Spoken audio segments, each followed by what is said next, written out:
Peter Lucas. I know it's been a few days, but it is the week of the combine. I know everybody's excited about the combine.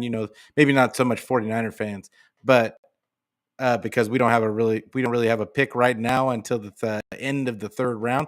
But it's still the combine. Football junkies like us are gonna be excited regardless. But this is the Niner Fanatic podcast, and let's just get to the intro. Let's just get to it.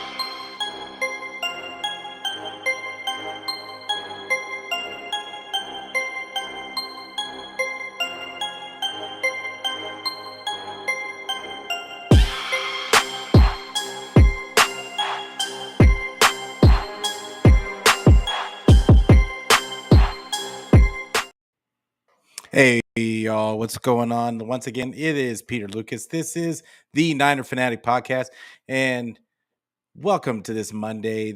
We're getting ready for the combine, but before we even get started with anything, make sure that you like this video. Make sure that you give me a subscribe, and make sure that you tell a friend to tell a friend to tell a friend, so we can be friends every day and every week.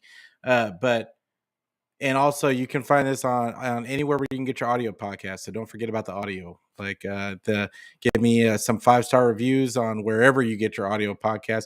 It really helps the algorithm. It helps me get content out to you guys. So if you like the content, please give me those ratings. Please get me ththose subscriptions. Because the more subscriptions and stuff I get, the more content I'm able to give you guys. So, but with that being said, let's get into it. I'm super excited because it is combine time.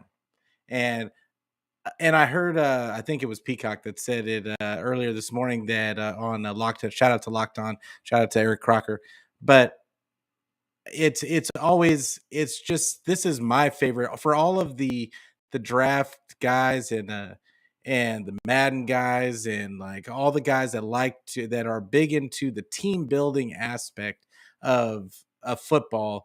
This is like almost our favorite time of year, like even more so than the actual season, because it's all about strategy, and it's all about how do you build your team to get better than the last year. If you're a team that's close, how do you get over the hump? Yeah, if you are a team that stinks, how do you get better? And how do you get to the point where you're not getting fired as a coach and a GM? So a lot of this is just, I mean, it's just fascinating to watch. And I swear I'd never use the word fascinating, but here we are. I want to shout out to Damien. Appreciate you coming through, fam. You're a loyal listener. Appreciate you always. But yeah, it is. It's just always just fun to speculate and to think that we would make the better decisions than and can we guess what they're gonna do. 49ers make it difficult on us fans. Let's just be real. We never know what's gonna happen. Even when we think that they're gonna zig, they always like to zag, and it just doesn't always. We always super anxiety level going through the roof come the season time, and until the season starts, and then somehow we end up in the NFC Championship game, and nobody knows how we got there. But it is what it is. So I want to talk first about of course, about the combine, because that's the name of the show, Inside the Combine. So this is more so, I wanted to get into the combine because I think people just think of the combine as a time where they get to find out their favorite college players 40 time. They get to find out the shuttle times, all the little measurable things that do affect the draft. They do affect the draft, but at the same time, it's more importantly, this is a time for GMs and coaching staffs to get together all in one place and kind of negotiate openly. It's I know that they have the owner meetings and like all that kind of stuff, and yeah, they have those times, but the combine is a is when they've pretty much got their they kind of know like they're interested a lot of these teams are interested in improving their team, and can they get a person off of another team that would be a key piece for them, and maybe and then they're thinking about not having to give up too much to get that person, and how can they get honestly it's how can they get over on the other team, and maybe not necessarily get over on the other team, but how can you guys work together to get something that works mutually it's mutually beneficial for both teams. And it's a it's just a great time to watch the chess, the human chessboard, and watch these these teams just kind of try to one up each other, and especially in combine time, it's you can always point to combine time for at least one or two big trades, and even with the and even stories for content creators, it is a cornucopia, dare I say, of storylines. And we are going to hear a ton of things coming out of the combine. The team, just rumor mill teams. This guy, this coach was talking to this coach. This GM was talking to this GM, speculating because this team is likely to cut this quarterback and or cut this player, or maybe they want to trade him to try and get something back. There's just so many open storylines that are gonna happen because of two reasons. One is you got the issue of like, these are real speculations and real possibilities. And then the other one is the media is they're gonna fudge on some of the stories to make them seem more sensational than what they are. And let's just be real. But it's still great content, still great theater, and but yeah, I just love it. I love it. I love all of it. And platform 246 in the house. Appreciate you coming through, brother. 49er 49er podcast family. The and he also says, hit that like, hey, you got to do what the man says, like, I mean, he obviously is a wise guy. And like, and make sure that you check out platform 246's show. I know he has a show on YouTube also. Make sure you check him out, give him a subscribe, give him follow that man on Twitter. And, but appreciate you coming through, man. Appreciate you. And, and Damian loves Mike McGlinchey almost as much as I do. But he says I would hire McGlinchey just to fire him the next day. And yeah, I think that we all, as far as McGlinchey goes, I mean, I'm not going to go on a rant about McGlinchey, but I know people are thinking that I even saw something on somebody's Twitter, I think it was today, saying, there's speculation that they're going to try and restructure a lot of guys to make space for him. And I just don't see it. I don't see it, guys. Like, I mean, at what point are we just gonna I think we gotta realize that the man is gone. Now, nothing is over until it's over, but I just can't see it. I think that's gonna cost way too much. And they're gonna maybe have to restructure some guys that they don't necessarily want to restructure.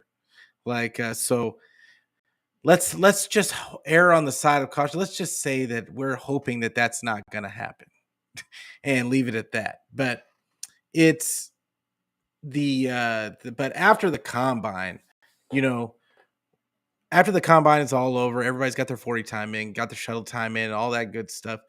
What does this do to free agency, and how does it help these teams to prioritize who they want?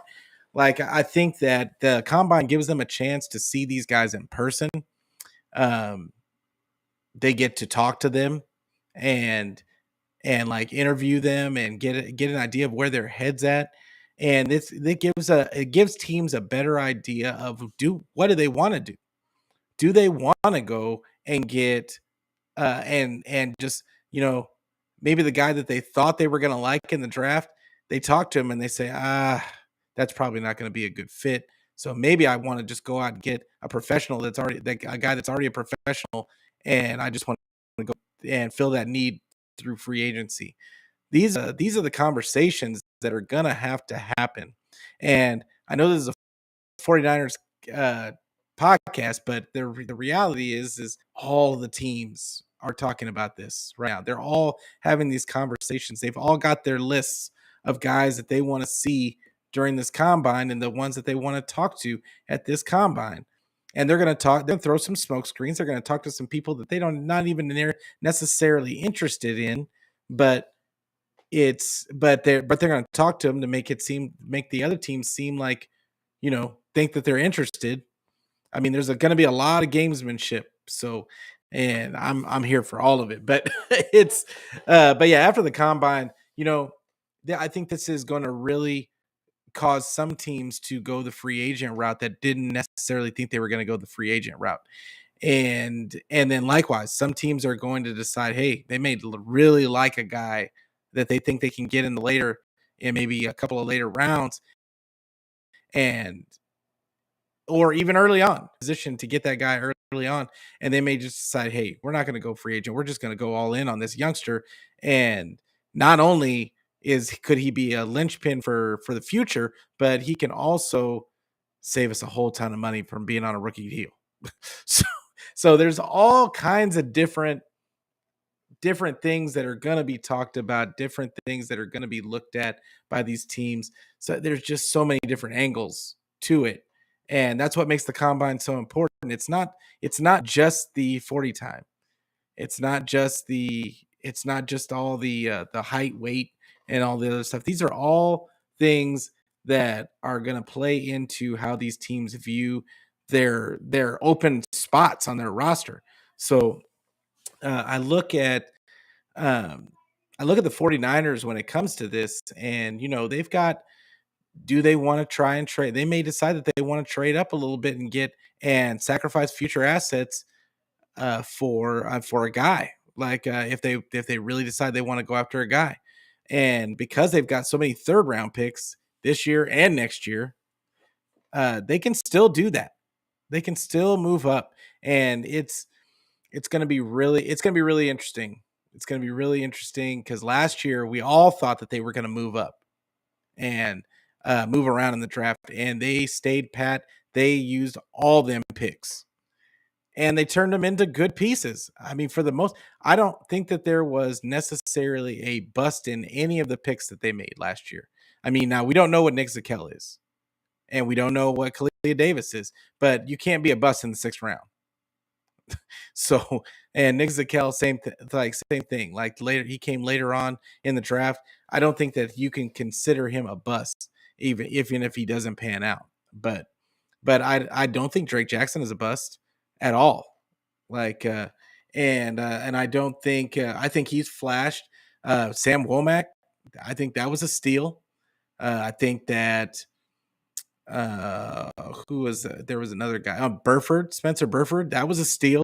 I don't think anybody thought of Burford, and I know because I know he's going to talk to me about it later, but I know that CG Ruthless says that he interviewed, and I watched the interview was great, that CG Ruthless had with Spencer Burford before, but I didn't know who he was, and I don't think a lot of people knew who he was before the draft. So it is what it is. But you got Damien says I would use multiple comp picks to get a legitimate big defensive tackle. I'm right there with you, but I would say that there are a couple of guys that are in their range right now that they could probably get staying pat where they are, and they don't really necessarily need to move up, because you got to remember that the kind of defensive tackles that we need are not the ones that are going to go high.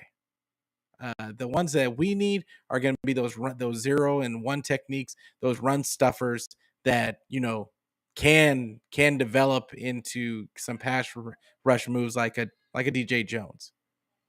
And so it's not going to be.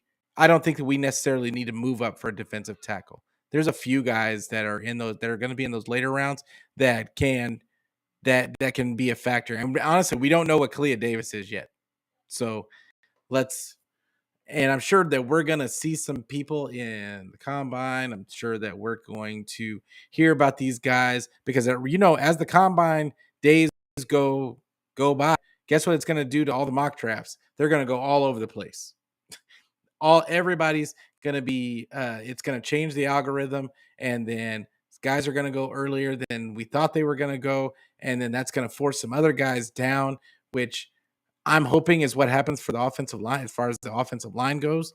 But um, oh, Eric's in the building. Appreciate you coming through, fam. Like the resident Seattle fan. Don't hate him because he's one of the few Seattle fans that we all love in the 49er community. Uh, and yeah, Damon said I meant nose tag. Yeah, no, I know. Like I get what you're saying. I think that traditional nose tackle, we don't need a world beater. It's as far as I'm concerned, we need that DJ Jones type. And remember, we got DJ Jones in what, the 6th round? So it's entirely possible to find. I think what we need is just a guy that's stout against the run and that can develop. Maybe has some raw potential because we have the one X factor that most teams don't have, and that's Chris Kasurek. He is great at developing these guys and getting and training them up. So yeah, I'm hoping that's what happens. Bebop in the house. Appreciate you coming through, brother. He says yo yo yo yo.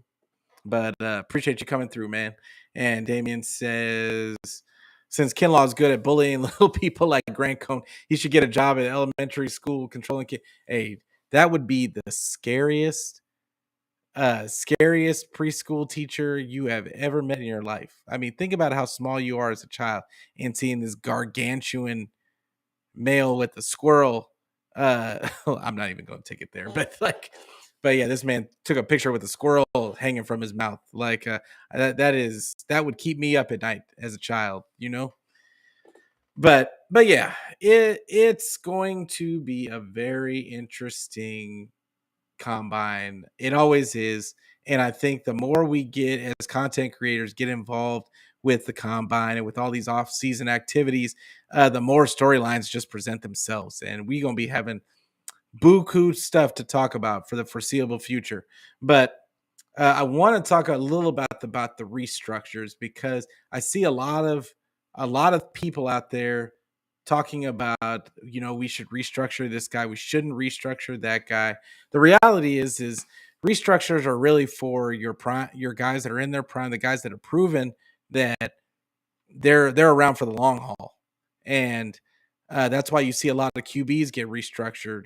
That's why, especially like the franchise quarterbacks, they restructure their deal like almost every year just to create cap space for the team, because that's a safe bet that they're going to be back.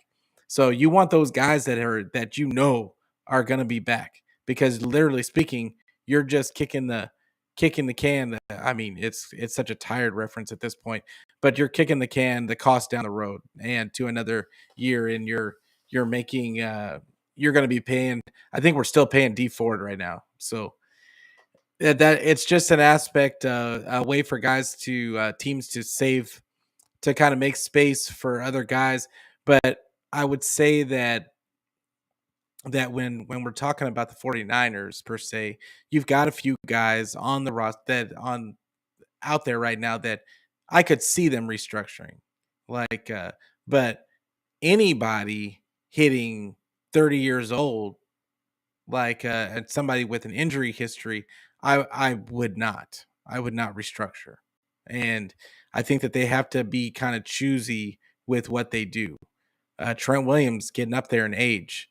Uh, Kittle has had his injury issues.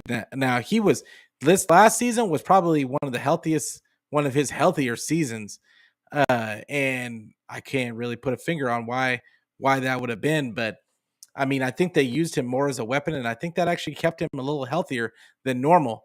But he's another guy that I probably wouldn't restructure, because of his past injury issues. The fact that he's going to be 30 soon, it's yeah, I don't like the idea. Like Eric Armstead, everybody's talking about restructuring him, and I don't get it.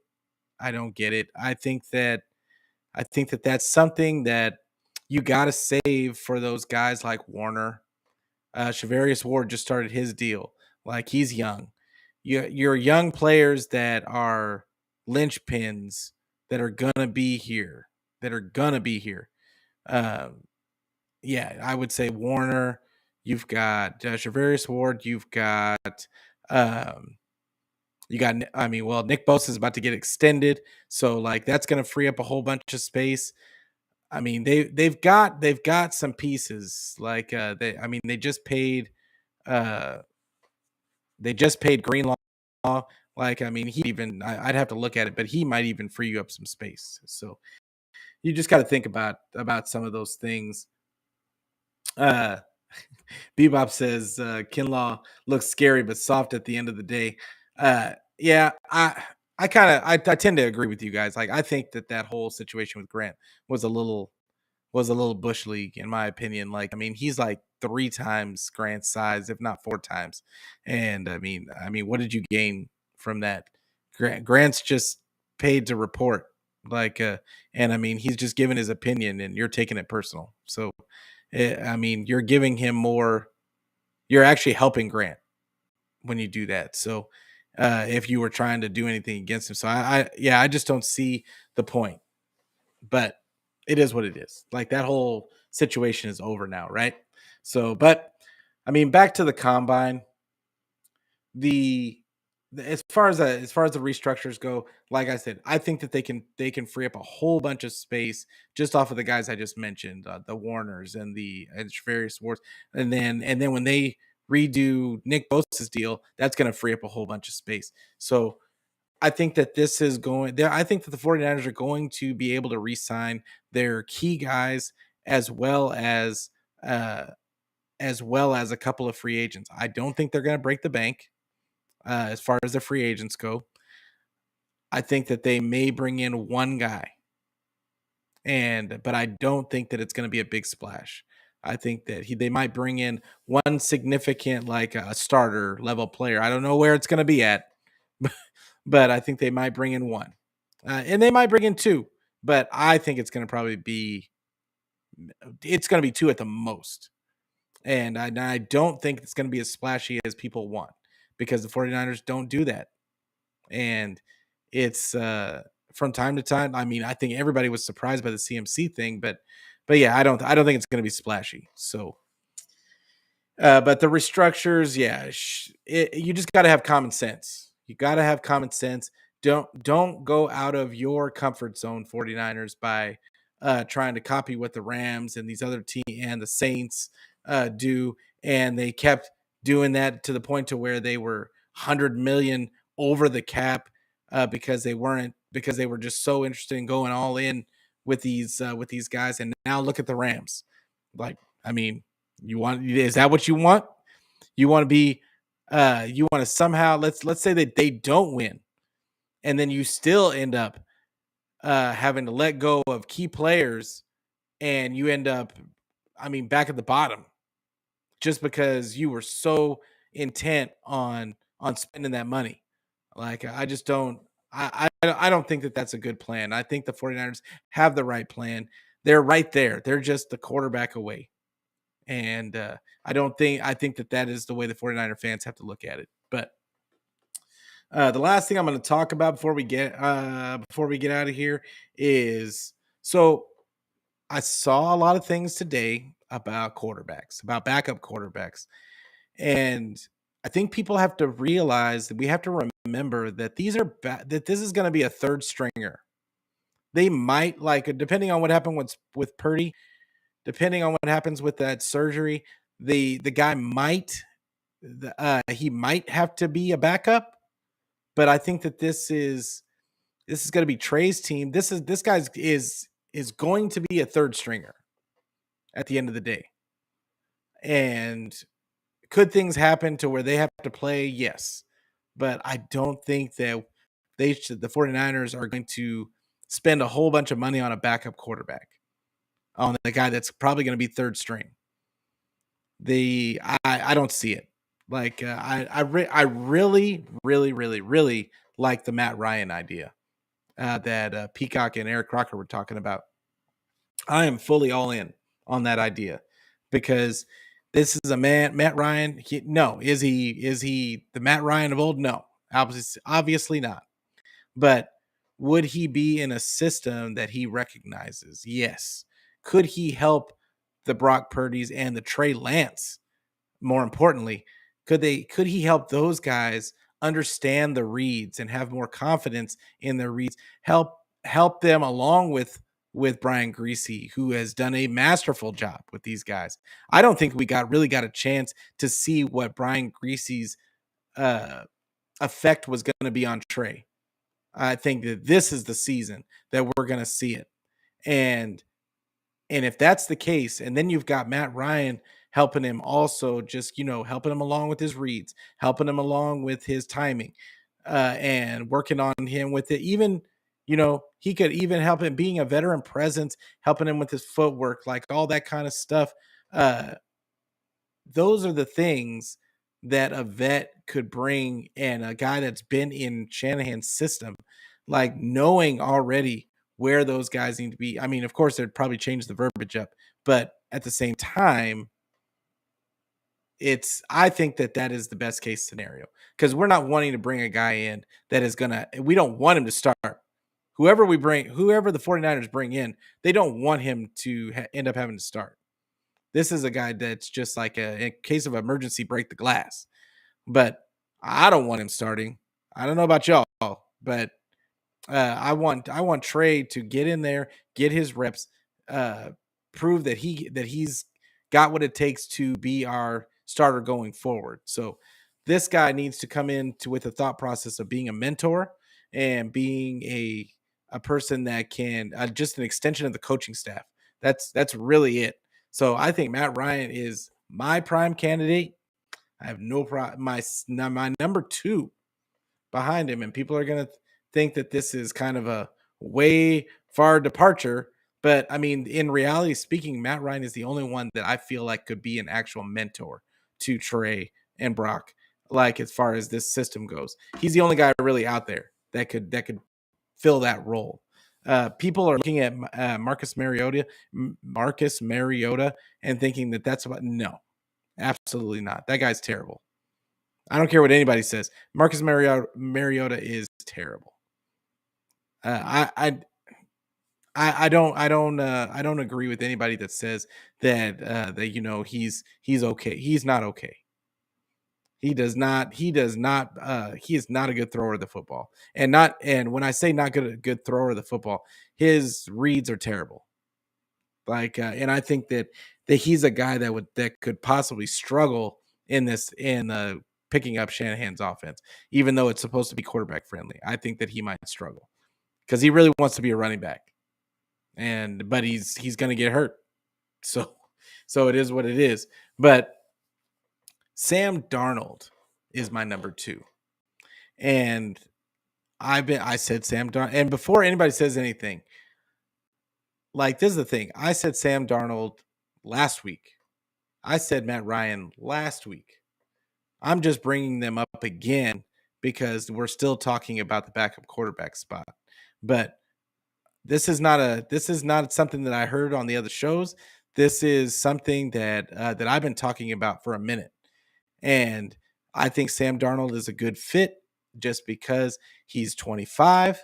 He's got he's got ability. He's got ability. He's never had a good coaching staff ever.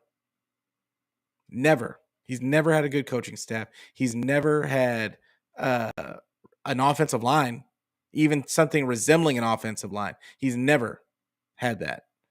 So I think coming into and like I said, we don't want him to start, but let's say that he has to, I think the 49ers have a good enough squad around him and a good enough coaching staff to where they could make him viable. And I just think it's possible. Like, so that would be my number two. My number three would be Heineke. I like Heineke. I want to pick him. I wanted to put him at number two, but I think that he's going to go back to the Washington. That's why I didn't put him at my number 2. Is because I think he's going to go back to Washington. I think all this whole offseason, he's been really kind of just doubling down on Washington and just kind of making sure everybody knows he wants to be there. So I just think that that's not going to be an option. And that Carson Wentz, the people that bring up Carson Wentz, okay, this guy is. There is no reason to ever bring Carson Wentz into the 49ers locker room, in my opinion. I don't care how much talent he has. He has a really good arm. He can run. He can move around a little bit, but the guy he's terrible. And not only is he terrible, but not only is Carson Wentz terrible, but he's a cancer also, in my opinion. I don't think it's a coincidence that the teams that he's on just don't seem to rally around him ever.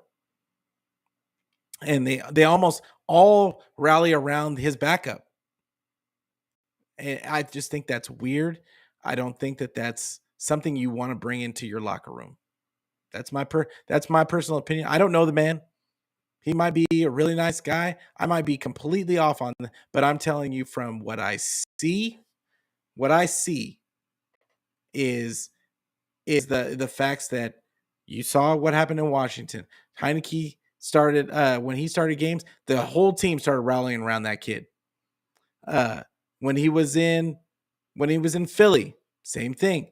The whole team started rallying around the other guy that ended up winning the Super Bowl. The what other team do you play on? The Colts. I mean, not it wasn't that he was just it wasn't that he was terrible on the Colts, but he crapped the bed at just inopportune times. And I just don't think that he ever took a hold of that locker room. And I mean, it was to the point to where they just wanted him gone. They traded him out of there after one season. So it's it's crazy. I don't want that guy in my locker room. And I might be short-sighted on it, but I don't think I am. Damien asks, before we get out of here, would you be looking at a tight end? I am absolutely looking at a tight end in the draft. Sam Laporta is a guy from Iowa, is a guy that I'm looking at right now. There's actually a couple of guys, but that I am absolutely not prepared to bring up right now.